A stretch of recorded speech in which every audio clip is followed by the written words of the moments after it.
para poder avanzar con la última parte del capítulo 2 de Efesios, que vamos a terminar hoy, necesito hacer un repasito de 3 o 4 cositas para que nos sirvan de introducción a esta parte del capítulo 2. Así que si yo voy a contar algunas partes de lo que hemos venido viendo, y si ustedes de golpe se acuerdan de algo, como la oración de Walter, suman. Sí, también vimos esto, también, o algo que les marcó para que ayudemos en el contexto y entramos a esta última parte del capítulo 2. Cuando empezamos el capítulo 2, yo les dije, pensémoslo al capítulo 2 como desde la iglesia, porque creo que Pablo se concentra y se esfuerza en decir o hacernos ver que somos iglesia y toda la virtud, toda la riqueza que hay en el cuerpo de la iglesia. Y que fuera de este cuerpo, nuestros dones no se activan, podrán activarse capacidades, pero nuestros dones fueron en el contexto de ser iglesia, para bendecir a otros, ¿no?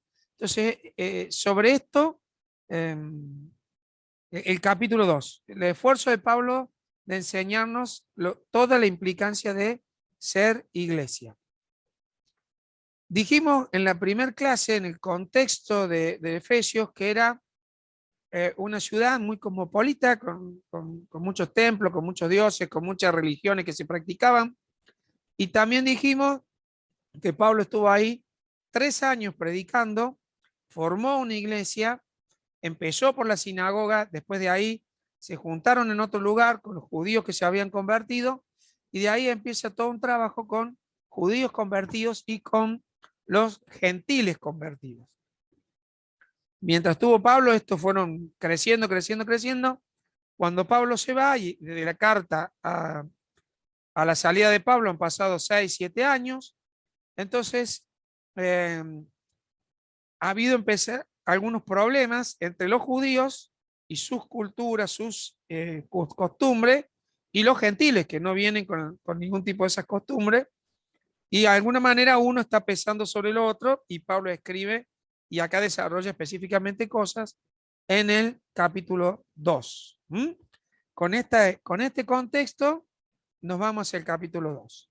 El 1 nos viene diciendo que desde antes de la fundación del mundo, Dios ya había decidido, tenía un plan para constituir una gran familia y reencontrar o reconstituir todas las cosas en Cristo, encontrar nuevamente a todos unidos a través de Cristo.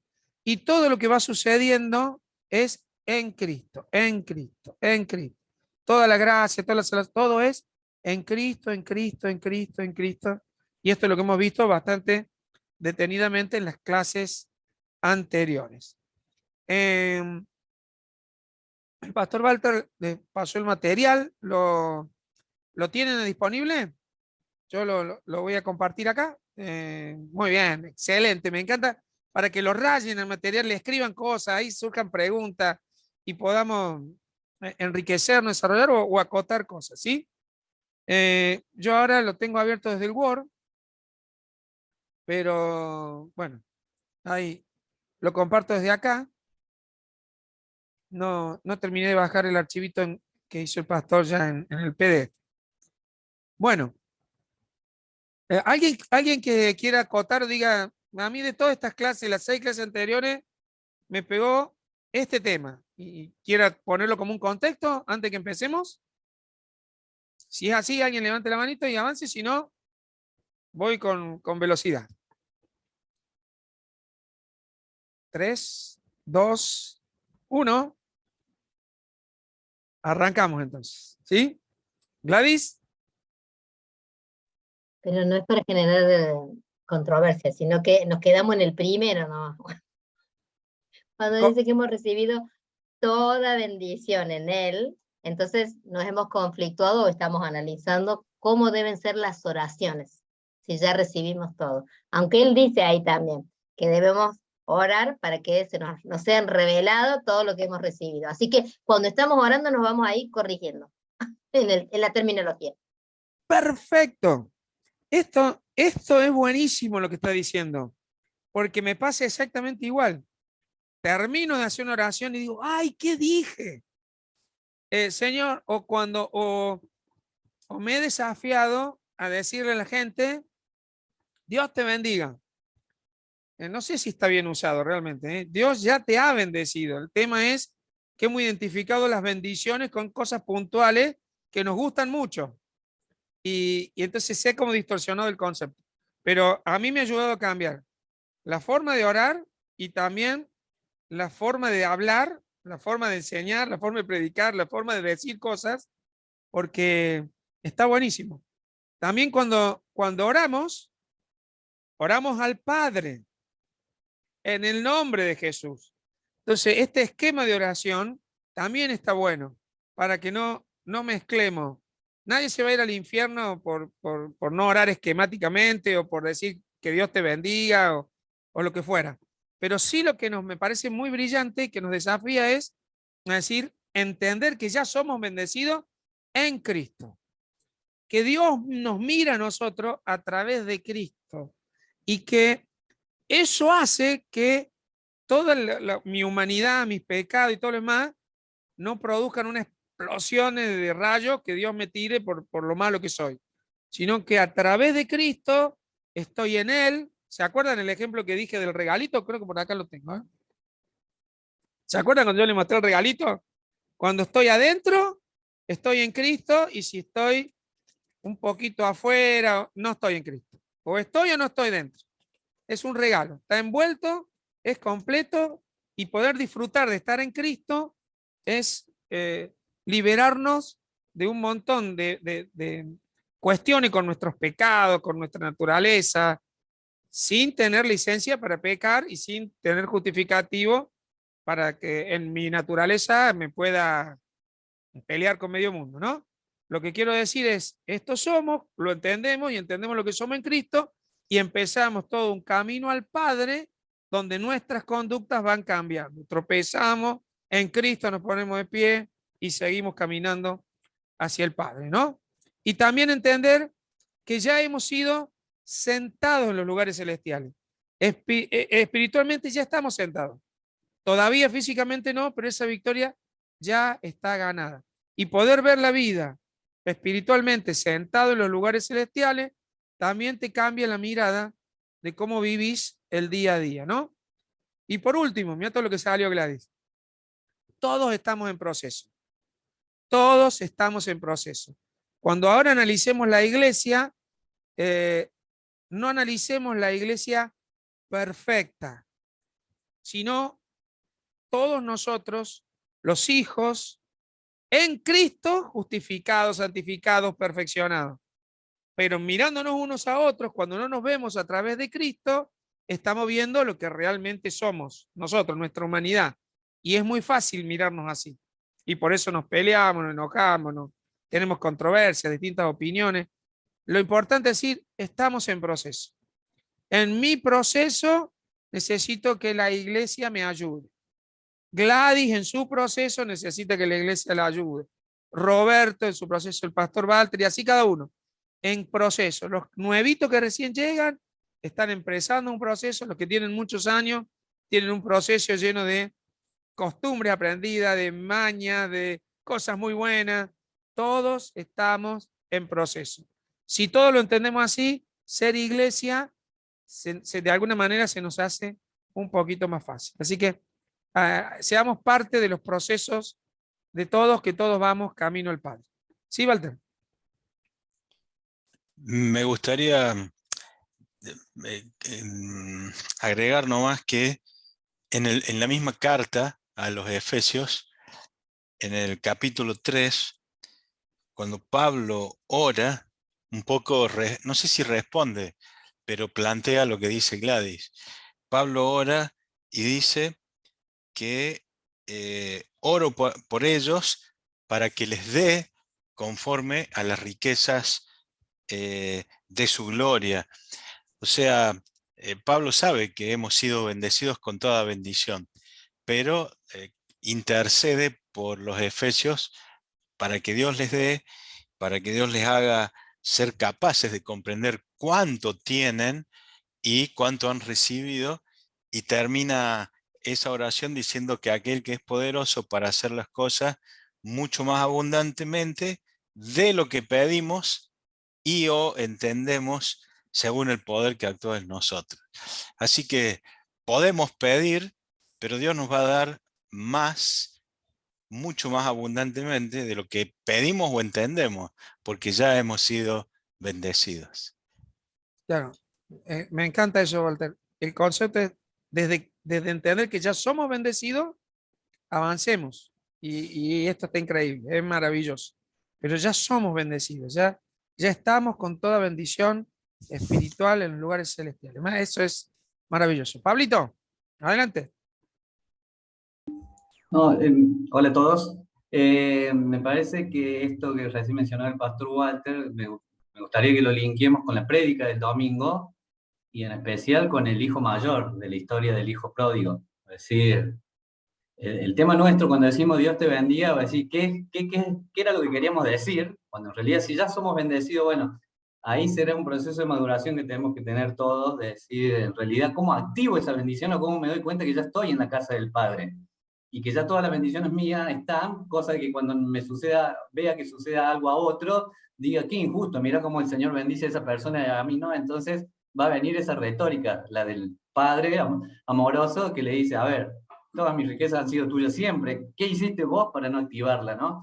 Entonces por ahí va, digo, una línea, y los dos otros temas cortitos que yo hace ya un par de años también fueron un aprendizaje para mí es, por un lado, cuando decimos, bueno, pasaste a vida eterna, en realidad lo que hacemos cuando aceptamos a Cristo es definir de qué lado de la eternidad vamos a estar. O sea, la vida eterna es una cuestión de qué tipo de vida es la que queremos tener. Cuando aceptamos a Cristo estamos definiendo una eternidad, pero ya somos eternos.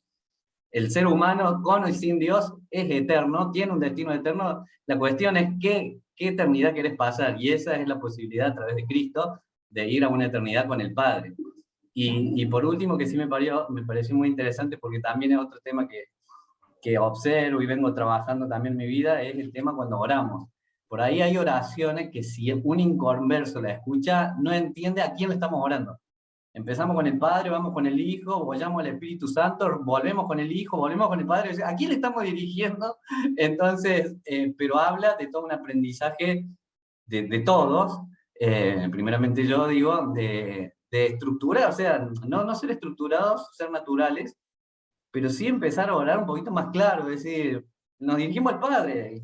Cuando Jesús enseñó a orar, dijo, así van a orar, Padre nuestro que está en los cielos, listo, ya se sacó él en el remitente, ¿viste?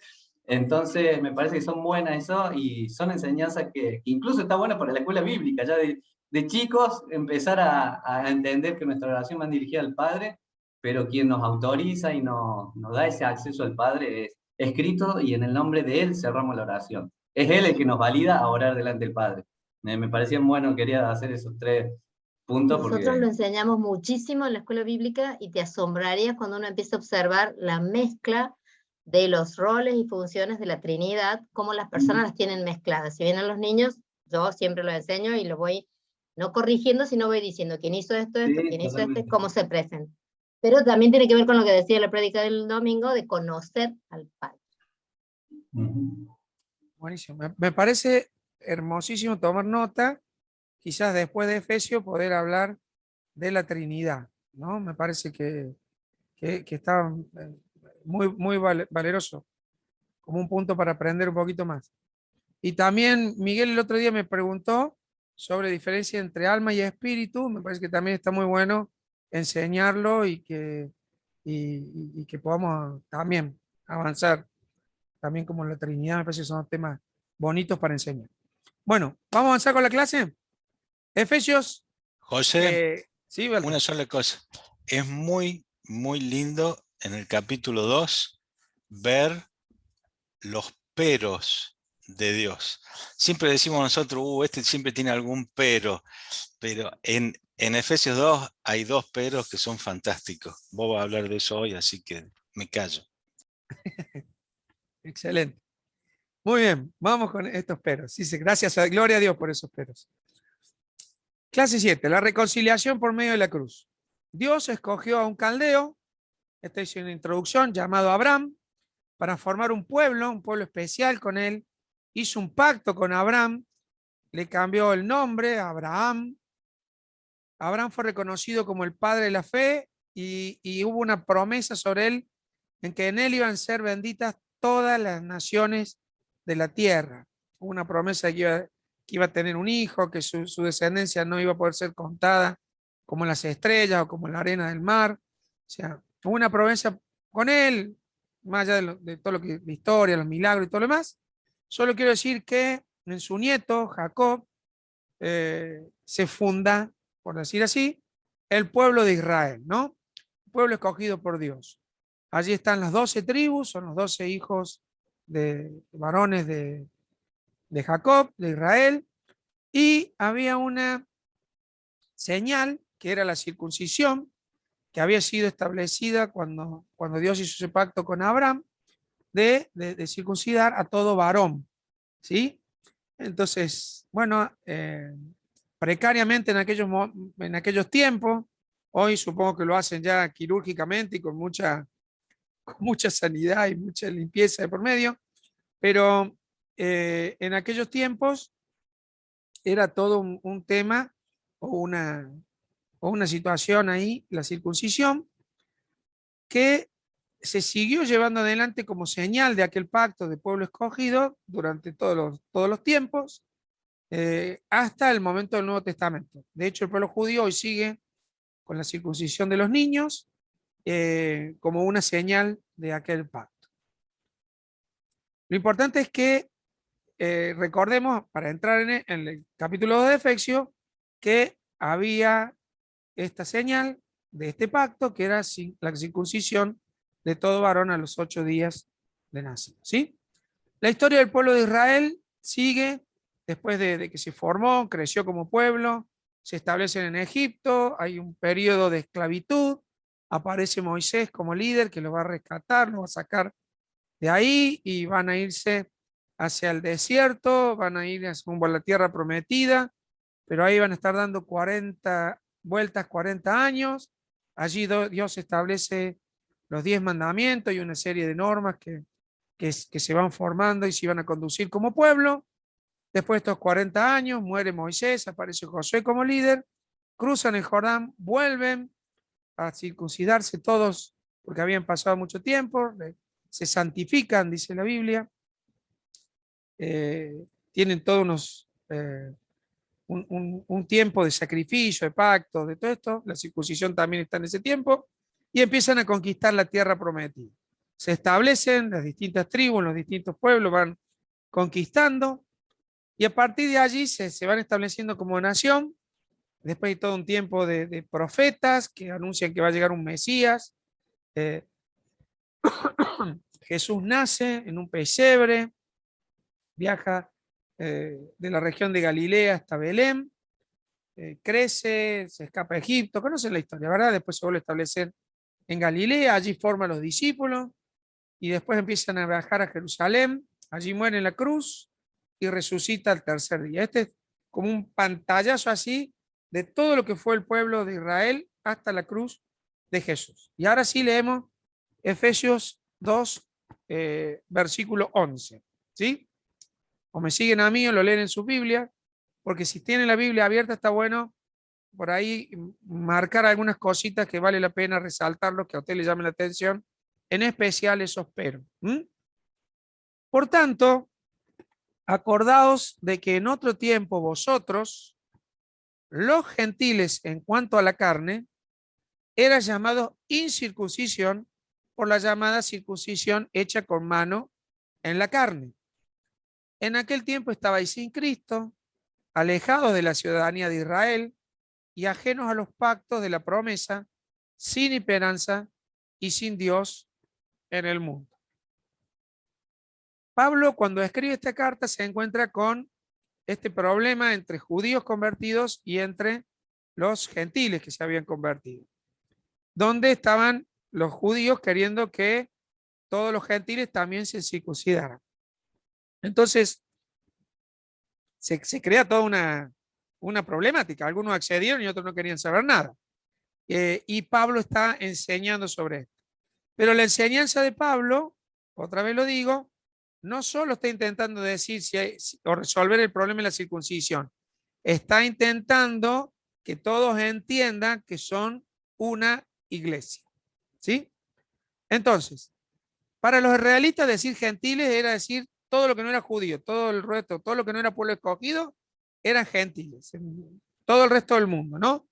Y ellos lo consideraban incircunciso, sin esperanza, sin Mesías, sin ciudadanía de Israel, sin pacto, sin promesa, sin Dios. Eran los de afuera, no eran pueblo escogido, eran algo así como la nada. ¿Sí? Pero, y acá aparece el primer pero, se produce un cambio. Y Cristo en Cristo es el cumplimiento de aquella promesa. Lo que no habían entendido los judíos es que ellos eran un pueblo escogido para hacer luz a los gentiles. Y habían terminado aislándose, o sea, autoprotegiéndose, encerrándose. Nosotros somos el pueblo, los de afuera no tienen Dios. Y en la promesa de Dios era que este pueblo escogido, el pueblo de Dios, es el que iba a llevar luz a las naciones. Por eso noté que era la promesa que Dios le hizo a Abraham. En ti serán benditas todas las naciones. Entonces, vuelvo a leer el versículo 11 y el 12. Por tanto, acordaos de que en aquel tiempo vosotros, los gentiles, en cuanto a la carne, era llamado incircuncisión por la llamada circuncisión hecha con mano en la carne. En aquel tiempo estaba sin Cristo, alejado de la ciudadanía de Israel y ajenos a los pactos de la promesa, sin esperanza y sin Dios en el mundo. Versículo 13. Pero ahora, en Cristo, vosotros, que en otro tiempo estabas lejos, habéis sido hechos cercanos por la sangre de Cristo. Lo primero que hace Pablo acá es decir, rompamos esto de que los gentiles, en Cristo, por la sangre de Cristo ahora somos cercanos. Vengan todos. ¿Sí? Entonces, este primer pero es el que cambia la dirección de la historia. Ustedes estaban lejos, fuera de todas estas promesas, estaban lejos, no tenían nada. Pero ahora, en Cristo, súmense, síganme lo bueno, entren al pueblo, son parte de la iglesia, no del pueblo escogido, para tratar de separarlo, ¿está bien? El que se convirtió del pueblo escogido es iglesia, junto con los gentiles que se convirtieron y son iglesia. Ahora, de alguna manera, el pueblo escogido es la iglesia, ¿está bien? No una raza. Tómenlo con pinzas esto porque no quiero ser literal, sino lo que quiero entender es que en Cristo ahora somos iglesia, que es lo que nos está enseñando Pablo. Alguien que me ayude y lea Gálatas 3, 26, 28 y después 6 y 15. ¿Alguno que lo busque, se desmutee y lo lea?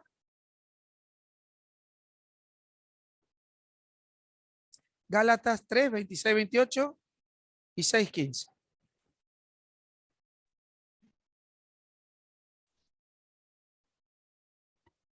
Leo Gálatas. Dale. Dice, pues por la fe en Cristo Jesús, todos ustedes son hijos de Dios, y por el bautismo han venido a estar unidos con Cristo, y se encuentran revestidos de Él. Ya no importa el ser judío o griego, esclavo o libre, hombre o mujer, porque unidos a Cristo Jesús, todos ustedes son uno solo.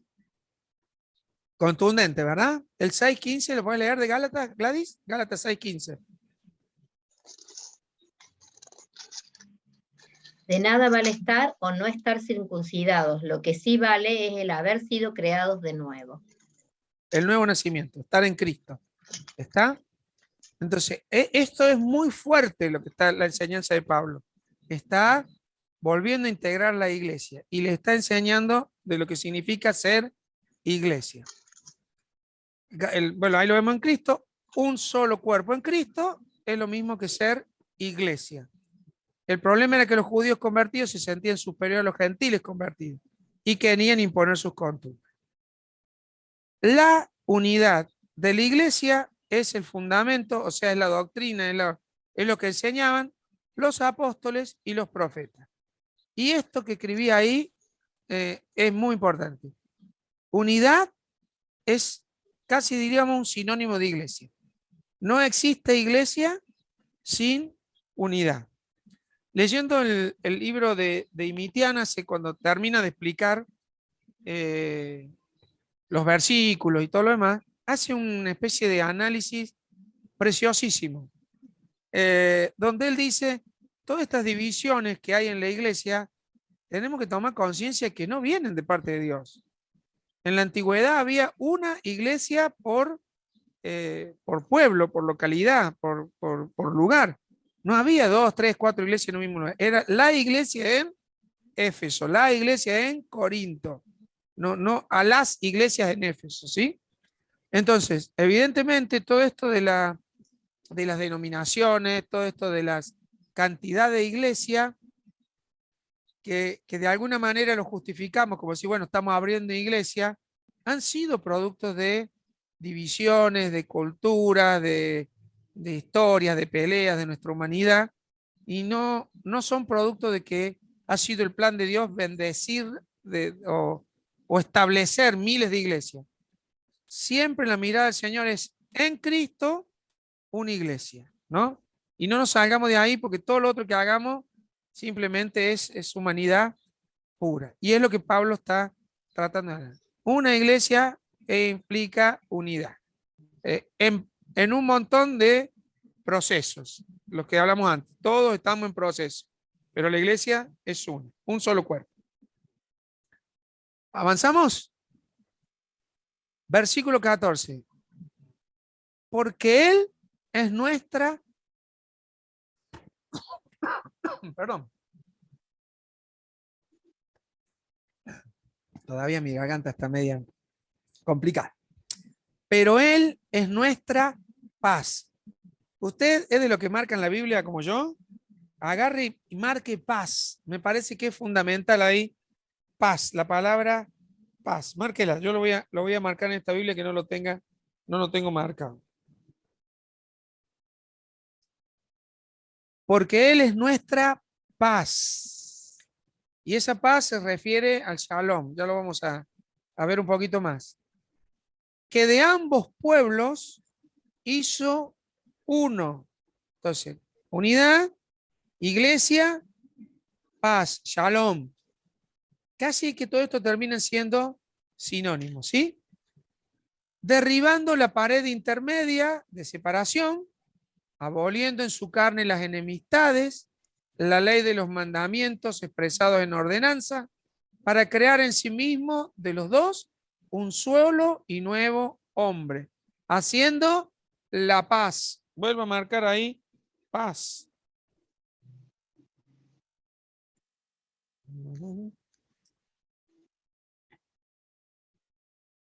Haciendo la paz. Palabra clave. Y mediante la cruz reconciliar con Dios a ambos en un solo cuerpo, matando en ella las enemistades. Termino de leer y después analizamos un poquito, así volvemos a entender este pasaje. Y vino y anunció las buenas nuevas de paz, marque esa paz, que viene a ser también el Shalom, las buenas noticias, el Evangelio, a vosotros que estabais lejos, a los gentiles, y a los que estaban cerca, a los judíos, la paz, la nueva paz, ¿sí? Cristo. Y a los que estaban cerca, porque por medio de él, los unos y los otros tenemos entrada por un mismo espíritu al Padre. Así que ya no sois extranjeros ni advenedizos, sino conciudadanos de los santos y miembros de la familia de Dios. Me detengo un segundito. Desde antes de la fundación del mundo, Dios tenía un plan: compartir su eternidad con nosotros, formar una familia. Desde antes de la fundación del mundo, este era el plan de Dios. Poder entenderlo también en nuestra forma de pensar nos ayuda a ver la soberanía del Padre, la eternidad del Padre. Desde antes de los tiempos, de nuestros tiempos, Dios ya estaba siendo soberano, ¿sí? Ya estaba tomando decisiones que nos afectaban, que nos invitaba a ser parte de esa familia. Versículo 20. Edificado sobre el fundamento de los apóstoles y los profetas, siendo la principal piedra del ángulo Jesucristo, en quien todo edificio, bien coordinado, va creciendo para ser un templo santo en el Señor, en quien vosotros también sois juntamente edificados para morada de Dios en el Espíritu. Todo esto es muchísimo, pero lo vamos a desglosar ahora y nos vamos a ir viendo o identificándonos como iglesia. ¿Cuál es nuestra participación, nuestro rol? ¿Cómo se une la iglesia? ¿Sí? La unidad de la iglesia fue lograda por la muerte de Cristo en la cruz. Allí arranca la iglesia. ¿Sí, Walter? Solamente quería... Un poquito más fuerte.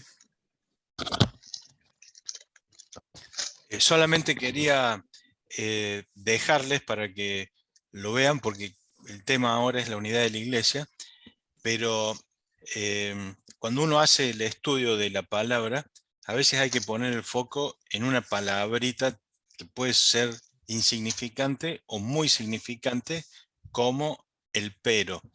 Y en el capítulo 2, en los primeros 3 versículos, vos tenés que Pablo dice que estábamos muertos, que teníamos una vida sin sentido y que estábamos bajo el castigo de Dios.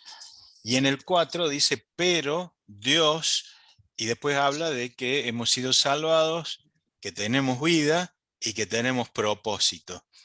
Y en esta segunda parte, Pablo enumera 5 cosas. Dice que antes de conocer a Cristo estábamos sin esperanza, sin Cristo, sin ciudadanía, sin pactos y sin Dios.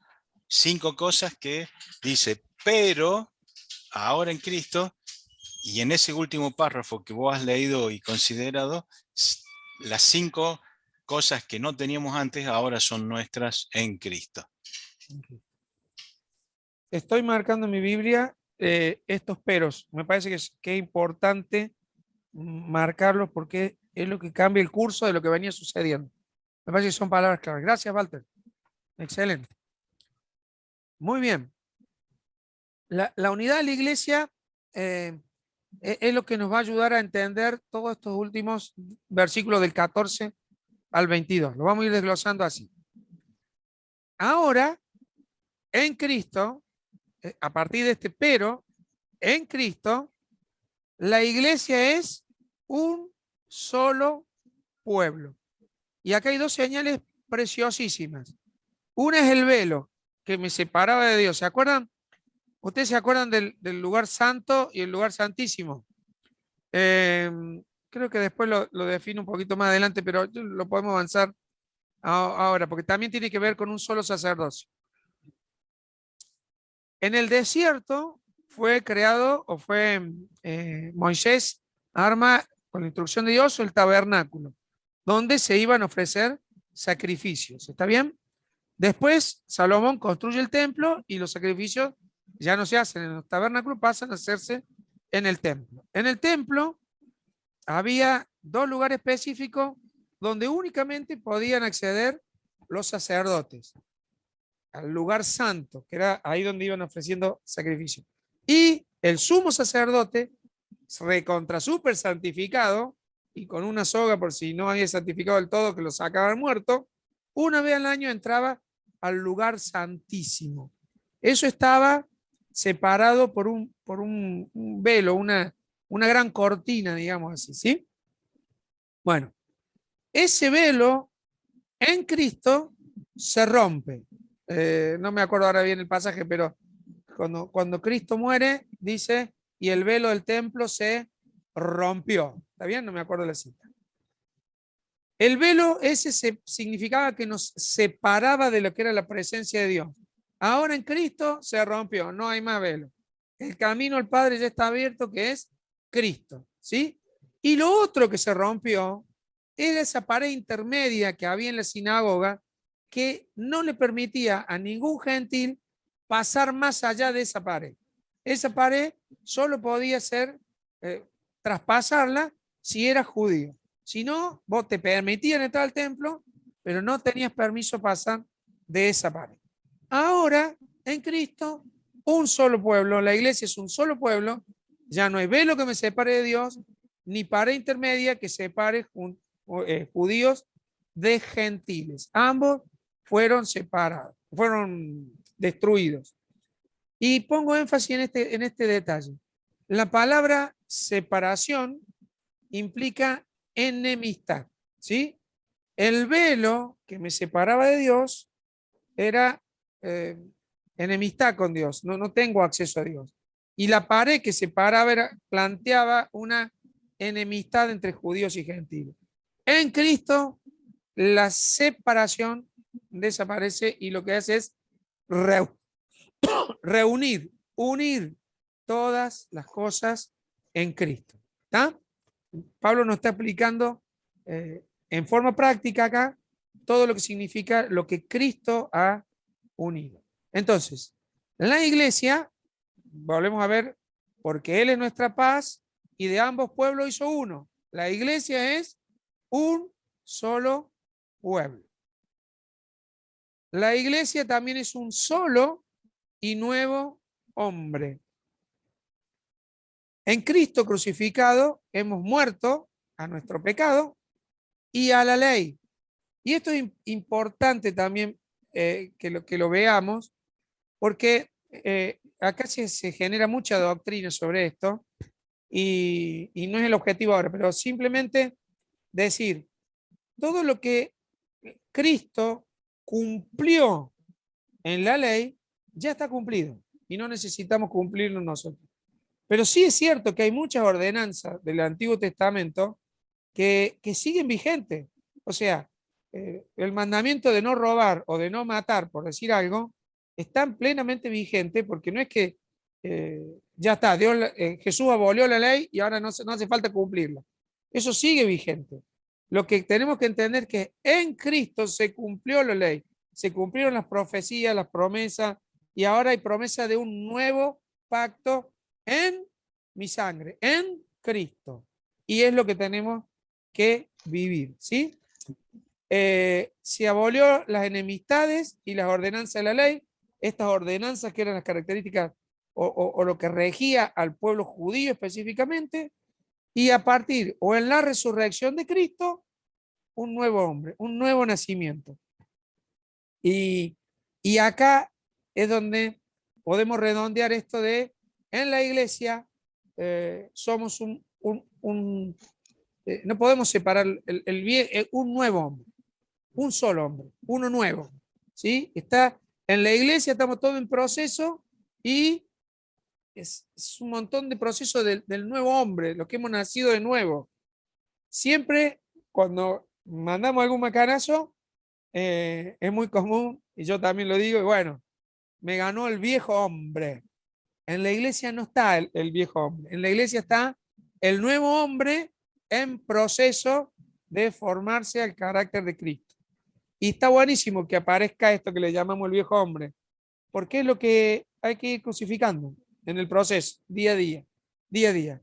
Lo que yo no tengo permiso es de poner los ojos en el viejo, en los defectos del nuevo hombre de mi hermano. ¿Tá? Lo que sí tengo permiso es de ayudarlo a crecer, de que mis dones al servicio de él lo edifiquen en amor para que crezca la iglesia. ¿Sí? Esto es súper importante porque cuando aparece mi viejo hombre, ¿ah? Se ve rápidamente y y se expone. Bueno, somos nuevos hombres en proceso de formarnos con el carácter de Cristo. Yo me ven que hablo para aquel lado porque no me doy cuenta que la camarita la tengo de este lado y lo estoy viendo usted en mi pantalla, así que perdonen si parece que hablara para el costado. Bueno, vuelvo arriba, aboliendo en su carne las enemistades, la ley de los mandamientos expresados en ordenanza, para crear en sí mismo de los dos un solo y nuevo hombre, haciendo la paz y mediante la cruz reconciliar con Dios a ambos en un solo cuerpo, matando en ella las enemistades, las separaciones. Y vino y anunció las buenas nuevas de paz a vosotros que estaban lejos, gentiles, y a los que estaban cerca, judíos, para que por medio de él, los unos y los otros, tenemos entrada por un mismo espíritu al Padre. Bajamos un poquito. Ahora somos la iglesia es un solo cuerpo. Y esto me encantó. Un cuerpo dividido no es iglesia. No es cuerpo. No existe vida en un cuerpo que está partido al medio. Si vos vas por el campo y ves una vaca y alguien la corta al medio, o sea, tenemos dos media vacas, no hay vida. No hay vaca, hay dos medio cuerpos. Bueno, esto se aplica a la iglesia, ¿sí? Un cuerpo dividido no es cuerpo, no es iglesia. Iglesia, venimos viendo que iglesia es unidad, es paz, es un solo cuerpo. Característica de la iglesia, ¿sí? Un solo cuerpo. Un solo sacerdocio. ¿Hay viento? Normita, Normita, tenés el micrófono activado. Ahí está. Ya está apagado. Apágalo, Normita, apágalo. Ahí está. Un solo sacerdocio. En el Antiguo Testamento, solo sacerdotes de Aarón podían entrar al lugar santo para adorar. El velo separaba el lugar santo del lugar santísimo, donde estaba el sumo sacerdote. Judíos y gentiles tenemos entrada, acceso en Cristo al Padre. ¿Sí? Primera Pedro, ahí 2, define que hemos sido hechos reyes y sacerdotes. ¿Sí? ¿Se acuerdan? Ser iglesia implica ser una sola nación en Cristo. En Cristo ahora nuestra nación es la iglesia. No hay extranjero. Somos un solo pueblo, un solo cuerpo, un solo certificado de nacimiento, un nuevo nacimiento. No somos argentinos, chilenos, un nuevo certificado de nacimiento, nuevo hombre, en Cristo. ¿Está? Una sola nación. Vuelvo un poquito acá. Porque por medio de él, los unos y los otros, tenemos entrada por un mismo espíritu al Padre. Así que ya no sois extranjeros ni advenedizos, sino conciudadanos de los santos, un solo certificado de nacimiento y miembros de la familia de Dios. ¿Bien? Somos una sola nación, una sola familia, con un propósito eterno de Dios, desde el principio y antes de la creación del mundo. Dios tenía un plan, crear una familia donde somos adoptados hijos en Cristo. La iglesia es la familia de Dios, donde Dios es Padre, Jesús es el primogénito y nosotros, los que hemos nacido de nuevo, sus hijos, los que hemos sido adoptados hijos en Cristo. En Cristo somos hermanos. Y es fácil, por costumbre, cuando estamos en la iglesia, decir, hola hermano, buen día hermano, ¿cómo le va hermano? Dios le bendiga hermano. Porque no hemos acostumbrado a decir esto, esta es otra cosa. Pero qué lindo poder valorar al que está en la iglesia como mi hermano. Entender que hay lazos en Cristo de hermandad que nos unen. Yo creo que cuando podamos madurar este concepto, la iglesia se edificaría un montón. ¿Sí? Bueno, y acá hay un concepto que está buenísimo para entenderlo. Yo en el otro escrito, Walter, lo corregí un poquito porque decía un solo edificio que es templo del Señor, y en realidad lo que quise escribir es un solo edificio o un edificio que en realidad es templo.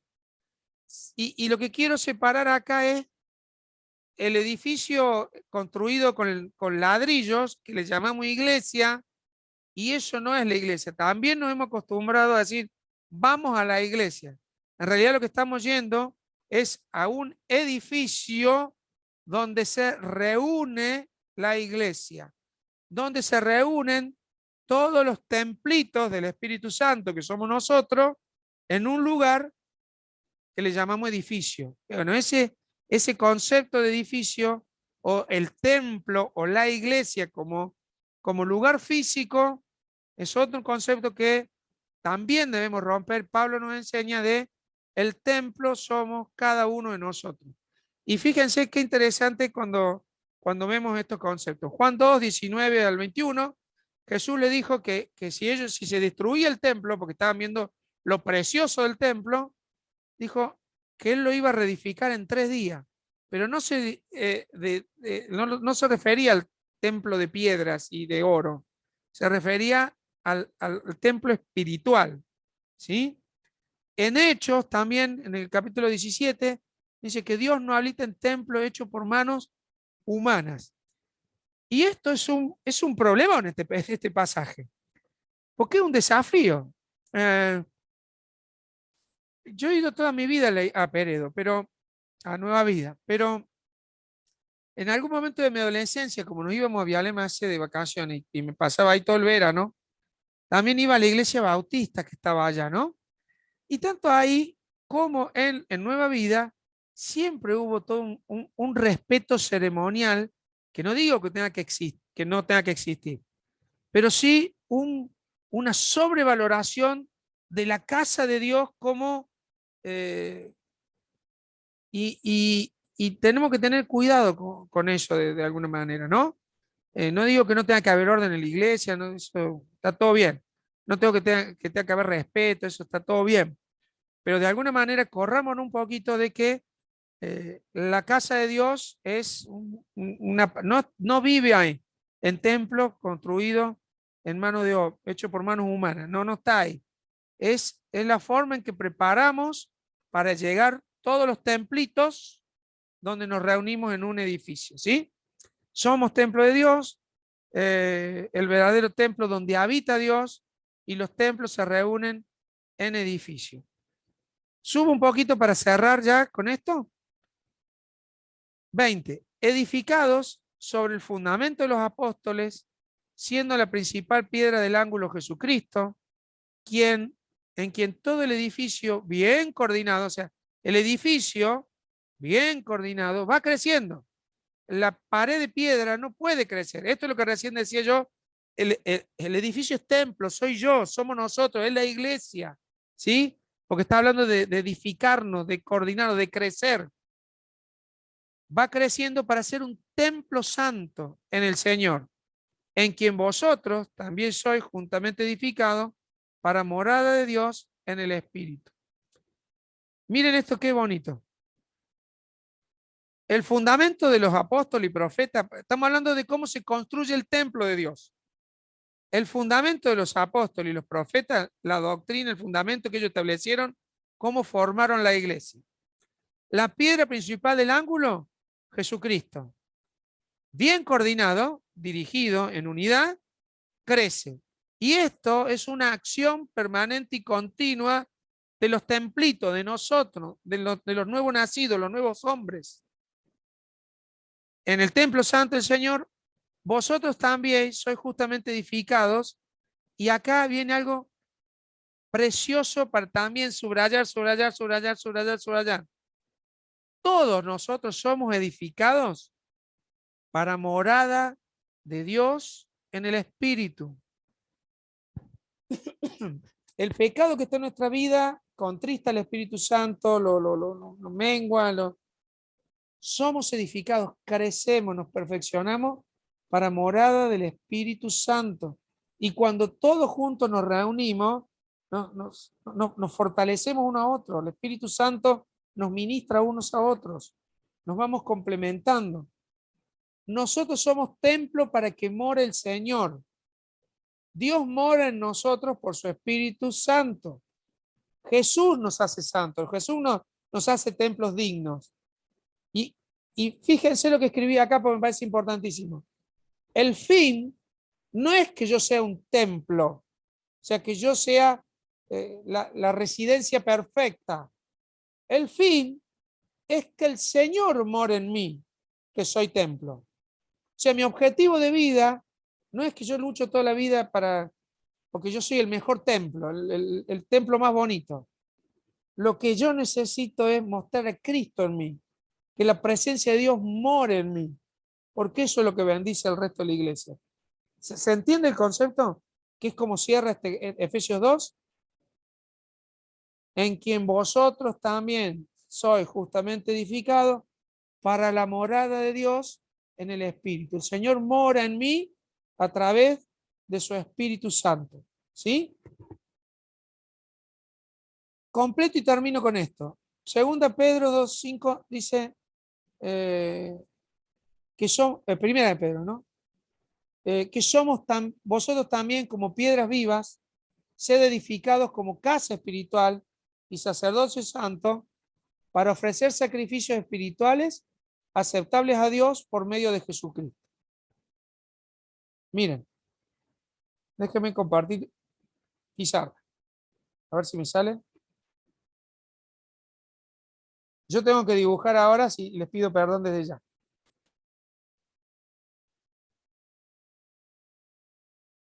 Eso es la base de la construcción. El ángulo, la piedra fundamental, que es Jesucristo. La doctrina de los apóstoles y la doctrina o los fundamentos. Oh, Analía se debe querer morir en estos momentos. La doctrina de los apóstoles, los fundamentos de los apóstoles, la doctrina de los profetas, es lo que forma la iglesia. Y nosotros somos las piedras vivas acá. La iglesia, el cuerpo, todas. Me encanta el concepto de piedras vivas, no piedras muertas, no piedras, todo acá. Eso se supone, bueno, las piedras no son todas redonditas, cada uno tiene su forma. Este uno que es más cabezón, este más chiquito, qué sé yo. Piedras vivas, creciendo, edificándose. ¿Cómo hacemos para que las piedras vivas, por más que estén en el fundamento y con las paredes acá que nos contienen, para que seamos iglesia, no se peleen? ¿Cómo hacemos? Todo esto que está acá adentro, la única forma que seres vivos no se peleen es con el shalom, la paz de Dios que viene a través de su espíritu. Lo que liga todo esto es el espíritu de Dios, la paz de Dios. Por eso le hice marcar la importancia de entender la palabra paz, el shalom completo en la iglesia, que cuando somos templos edificados para que el Espíritu Santo more en nosotros, alcanzamos este concepto de paz. Una y otra vez, una y otra vez, una y otra vez, una y otra vez. Jesús, piedra angular, la base del fundamento, apóstoles y profetas, los fundamentos que nos enseña Pablo, y nosotros como piedras vivas, edificados en amor, en paz, a través de su Espíritu Santo. ¿Cómo estamos de tiempo? ¿Llegamos? Son las 20. Bueno, ¿alguna pregunta? Hemos terminado el capítulo 2. Hemos podido ver que Pablo nos está invitando todo el tiempo a ser a iglesia y cómo nos desafía a ser un solo pueblo. ¿Sí? Espérenme un segundito. Quiero cerrar con esto. Quiero que volvamos a leer lo que vimos hoy. ¿Están viendo ahí el compartir pantalla? ¿Se ve? Vamos desde el principio. Versículo 11. Somos iglesia. Somos iglesia. Somos templo. El Espíritu mora en nosotros. En Cristo nos ha reunido. Leamos de nuevo. Por tanto, acordaos de que en otro tiempo vosotros, los gentiles, en cuanto a la carne, eras llamado incircuncisión por la llamada circuncisión hecha con la mano en la carne. En aquel tiempo estaba sin Cristo, alejado de la ciudadanía de Israel y ajenos a los pactos de la promesa, sin esperanza y sin Dios en el mundo. Eso éramos nosotros. Pero ahora, en Cristo Jesús, vosotros que en otro tiempo estabais lejos, habéis sido hechos cercanos por la sangre de Cristo. Gracias, porque Él es nuestra paz, que de ambos pueblos hizo uno, derribando la pared intermedia de separación, aboliendo en su carne las enemistades, la ley de los mandamientos expresados en ordenanzas. ¿Se acuerdan la cantidad de ordenanzas que habían en el pueblo de Israel? para crear en sí mismo de los dos un solo y nuevo hombre. En la iglesia está lleno de nuevos hombres, haciendo la paz, piedras vivas, edificadas, mediante la cruz, reconciliar con Dios a ambos en un solo cuerpo, una sola iglesia, matando en ella las enemistades. No hay cabida para esto. Esto es aprendizaje para mí todo el tiempo. Y vino y anunció las buenas nuevas de paz a vosotros que estaban lejos y a los que estaban cerca, porque por medio de él, las buenas nuevas, la paz, por medio de él los unos y los otros tenemos entrada por un mismo espíritu al Padre. Así que ya no sois extranjeros ni advenedizos, sino conciudadanos de los santos y miembros de la familia de Dios, edificados sobre el fundamento de los apóstoles y los profetas. ¿Se acuerdan del dibujito? Siendo la principal piedra del ángulo Jesucristo, en quien todo el edificio, bien coordinado, va creciendo para ser un templo santo en el Señor, en quien vosotros también sois juntamente edificada para morada de Dios en el Espíritu. Precioso. Esto es la iglesia. Desafíos para aprender a ser iglesia en Cristo. A veces a mí me gusta tener un modelo de iglesia que yo lo defino como lo que más me gusta. Pero Pablo nos enseña acá cómo es la iglesia de Cristo, en Cristo, que es morada del Dios a través de su Espíritu. Amén. Amén. Muy engorroso. O lo enganchamos desde la iglesia a la enseñanza de Pablo. Después léalo de nuevo si quiere. Y vea qué le puede aportar de toda esta enseñanza el próximo domingo a la reunión, donde todos los templos donde mora el Espíritu Santo se reúnan en un edificio para hacer iglesia. Amén. ¿Sí? ¿Alguna pregunta? ¿Alguien quiere hacer una acotación? Bienvenida sea.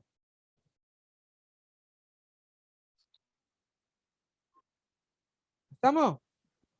Bueno, o están muy mareados o se llevan mucho para masticar. ¿Sí? ¿Normita? Una cosa. Sí, Dale. una cosita. Que vos dijiste, referido al versículo 14, me parece que era, donde hablaba de que derribó el muro.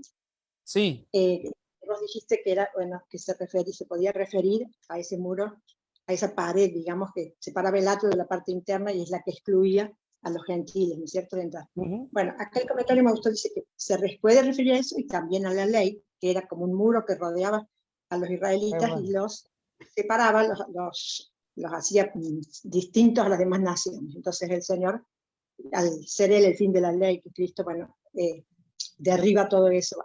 Eso por un lado. Y por lo otro, ahora que fue el cumpleaños de Pablito, yo le mandaba un saludito.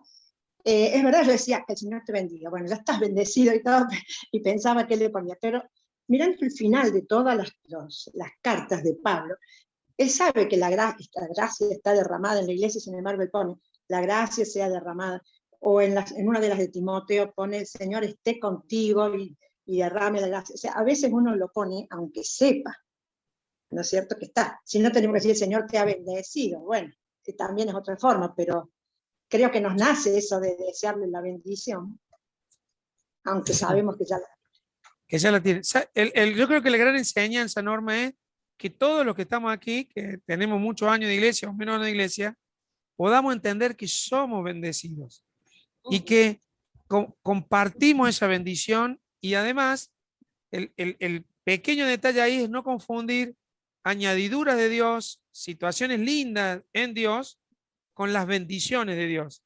Es como que a veces se mezcla un poquito el concepto, y creo que cuando nosotros le decimos a alguien que Dios te bendiga, lo que estamos queriendo decir es que te vaya bien con esto, que lo bueno de Dios esté contigo, y en definitiva bendecir es hablar bien de la persona. Entonces, por ahí es el concepto, pero está súper claro lo que dijiste, Norma, y no es una cosa tan grave, pero sí entender que somos bendecidos en Dios. Gladys, me parece que había otra manito levantada. Gladys. Solamente digo que tiene que ver con un cambio de posición, no es solamente la terminología y no solamente las palabras que utilicemos, sino que es un cambio de posición frente a la situación de vida. Maravilloso. Grace. No, que justo se me cortó internet cuando estaban hablando de eso y quería saber, y no quise interrumpir en toda la clase, del Dios te bendiga. ¿No lo tenemos que decir?